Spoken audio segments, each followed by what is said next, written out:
Welcome to this explainer. Today, we are diving right into a seriously fascinating conversation. Amazon founder Jeff Bezos recently sat down for a rare, highly expensive interview with CNBC's Andrew Ross Sorkin right on the floor of the Blue Origin rocket factory in Florida. And let me tell you, this discussion went everywhere. They tackled everything from the everyday economics of your local city all the way out to these massive grand visions for commercializing space. So, our goal today is to distill all of that. We're going to break down Bezos' views, look at his core arguments, and try to understand his blueprint for the future, pulling the key ideas directly from that interview. Here's exactly how we're going to unpack this. First up, we'll look at Bezos' take on government spending and inefficiency. Second, we'll examine his defense of billionaires in the face of current political pushback. Third, we'll dive into housing, regulations, and markets. Fourth, we'll explore his surprisingly optimistic view on the AI productivity boom. And finally, we'll zoom all the way out to his master plan for moving heavy industry into space. All right, let's jump straight into Section 1, Government Spending and Inefficiency. Now, early in the interview, the conversation pivoted to structural problems within the American economy. Specifically, they looked at the massive disconnect between how much money the government actually spends versus the real-world outcomes we get. And you have to look at this specific figure, $44,000. Bezos points to the New York City public school system as his prime example of this inefficiency. He notes that New York City spends a staggering $44,000 per student. To put that into perspective, he points out that this is 30% more per student than other massive cities like Chicago, LA, and Boston, and it's actually 3 times more than what's spent in places like Miami and Houston. But as he points out, New York City just doesn't see correspondingly better educational outcomes for all that cash. And this leads perfectly to his broader point. Bezos contrasts that high-spending, low-outcome reality of the school system with a totally disastrous hypothetical scenario for his own company. He joked that if Amazon were run the exact same way New York City runs its schools, well, your packages would take 6 weeks to arrive, they'd slap you with a $100 delivery fee, and when the box finally showed up at your door, it would probably have the wrong item inside anyway. The core of his argument here is that the problem isn't a lack of funding or tax revenue. It's a fundamental lack of operational skill and competence. Moving on to Section 2, the defense of billionaires. So there is undeniable political tension right now around extreme wealth. The interview tackled this head-on, which gives us a great look at 2 completely different philosophies. On one side, you have the perspective championed by politicians like Representative Alexandria Ocasio-Cortez. As framed in the interview, her argument is fundamentally moral. She says, you can't earn $1 billion. There's a certain level of wealth and accumulation that is unearned. The critique here is that becoming the billionaire isn't just about hard work, it's the result of market power, broken rules, or abusing labor laws. Now, in this explainer, we're looking specifically at how Bezos responds to that exact critique. And Bezos counters this completely. He argues the entire premise is just flawed from the start. He offers this simple, everyday thought experiment. Imagine you start a little burger joint with 10 employees. You make literally the most delicious burgers in the world, and people voluntarily line up to buy them. Because you're so successful, you open a second location, then a third. And by the time you've successfully scaled that up to 1,000 outlets, well, you're a billionaire. He points to real-world examples like In-N-Out Burger or Raising Cane's. His argument is that extreme wealth isn't inherently unethical. To him, it's just the natural mathematical byproduct of creating a product or service that millions of people love and actively choose to pay for. Which brings us to Section 3, Housing, Regulations, and Markets. You might be wondering, how do these high-level economic theories actually affect our daily lives, like dealing with crazy high rent? Well, Bezos points to a very recent, highly debated policy, New York City's effective ban on Airbnb. You see, a lot of politicians blamed short-term rentals for the city's housing affordability crisis. But as Bezos observes, Airbnb has essentially been outlawed in the city now. And guess what? Rents are still incredibly high. The ban didn't fix the problem, which suggests to him that the real root cause is something else entirely. So what is the real cause? Bezos argues that sky-high rent is the direct result of government intervention just massively unbalancing the market.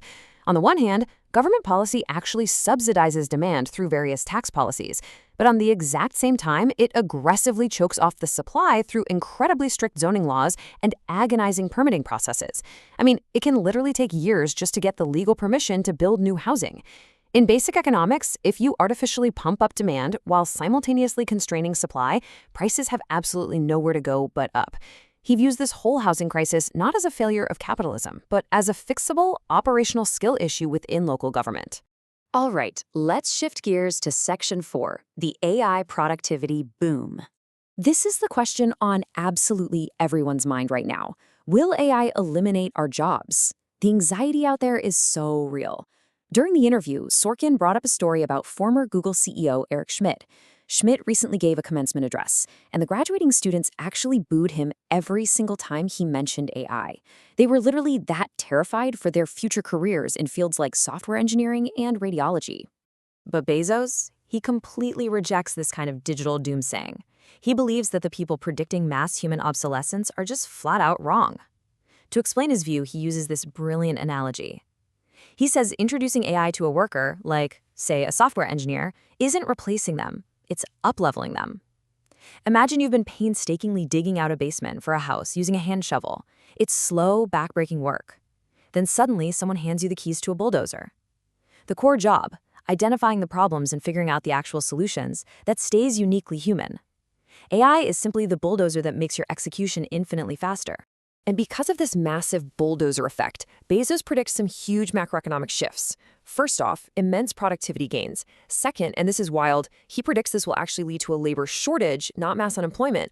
Why? Because as productivity spikes, total wealth increases. He suggests we might even see a return to single-earner households just because families will finally be able to afford more on a single income. Finally, he argues that if we don't hamstring AI with premature regulations, all this efficiency will lead to major deflation in our core living costs, making things like food and housing construction significantly cheaper. He basically compares AI to the invention of the plow or the steam engine. These are foundational tools that historically made all of human civilization much, much wealthier. And that takes us to our fifth and final section, moving industry into space. Now, this part of the interview actually happened right out there on the factory floor at Blue Origin. Bezos showed off this solar cell that was manufactured entirely out of lunar regolith simulant, which is basically fake moon dust. And this isn't just some cool science fair project. It is the literal foundation of a massive, sweeping environmental vision. Bezos calls Earth the garden planet. His ultimate long-term goal is to preserve nature right here by taking all of our most energy-intensive, heavy industries completely off the planet. And here is the step-by-step game plan to actually pull that off. Step 1. You mine lunar regolith, which naturally has a ton of silicon in it. Step 2, you use that raw material to build solar cells directly on the surface of the moon. Step 3, you use those lunar solar cells to power massive space-based data centers. Think about it. With the AI boom demanding just exponential increases in computational power and electricity, moving our data centers into space where solar energy is beaming 24/7 without any weather interruptions, that completely solves a massive energy crisis here on Earth. But you're probably asking, why the moon? Why not just build this stuff here and launch it from Earth? Well, check out this incredible data point, 28 times. Because the moon's gravity is so much weaker, it actually takes 28 times less energy to lift a kilogram of material off the moon than it does to lift that exact same kilogram off the Earth. So from a pure physics and economic standpoint, manufacturing our heavy infrastructure in space using lunar materials is just vastly more efficient than building it down here and rocketing it up. Which leaves us with this final, massive question to chew on. Today, we've explored Bezos' highly optimistic vision, AI acting as a bulldozer to drive an economic renaissance of cheaper goods and space infrastructure literally saving our planet's environment. But directly opposed to that, we have the very real anxieties of the digital doomsayers, the sharp political critiques of wealth concentration, and a genuine fear of technological displacement. So, looking at everything presented today, where do you land? Are we truly standing on the edge of an unprecedented age of abundance, or are the critics' warning of a darker path actually right? It's a question that is absolutely going to define our generation. Thanks so much for joining me for this explainer, and keep questioning the world around you.